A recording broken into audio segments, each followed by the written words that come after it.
د لونخړ یونین کونسل ممبرانو د بلدیاتي نظام خلاف یو احتجاجي مظاهره وکړه. احتجاجي غونډې ته مشرانو وویل چې د خیبر پښتونخوا بلدیاتي نظام په مکمل توګه ناکامه ګرځولی شوی دی.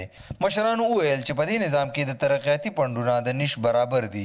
د غونډې مشرانو د حکومت نه ګیله وکړه او ویل چې بلدیاتي نظام کې د ممبرانو دپاره هم اعزازیه مقرر کړی شي. دا کونسل اتحاد مونږ په دې شکل کې جوړ کو چې د انصاف په حکومت کې د کونسلرانو سره ډېره بېانصافي کیږي. د ناظم، نائب ناظم، د ډسټرکټ ناظم، د تحصیل ناظم اعزازیې مقرر شوي دي، خو زه ډېر په افسوس سره وایم چې د کونسلرانو اعزازیې نشته.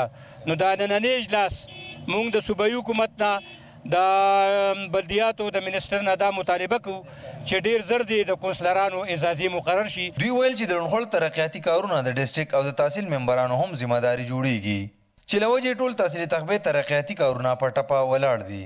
د تخبې تحصیل خاص ممتاز او د تازه ګوله دا دواړه د په خپلو کې اتفاق وکړي که د دواړه د استعفا ورکړي، خو چې دا فنډونه واپس نه ځي او دا د عوامو د فنډونه دي او دا بار بار واپس ځي چې دا په د خپلو کلیو کې ولګي. که یو سړی د کور په کور ممبر د میټینګونه وکړي او د دې خلاف ترې راپاسي او دا روډونه دې بند کړي او جلوسونه دې وباسي. نو د تحصیل مطلب دی ناظم شته او لاندې مرګري هم شته دی، نائب ناظم هم شته.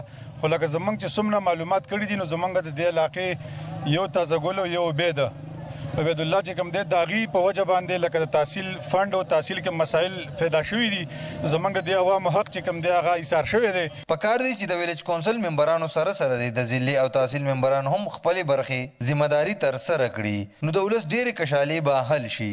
د کیمرامین حسن سید سره امجد خان مومن، مشرق نیوز، تخت بای.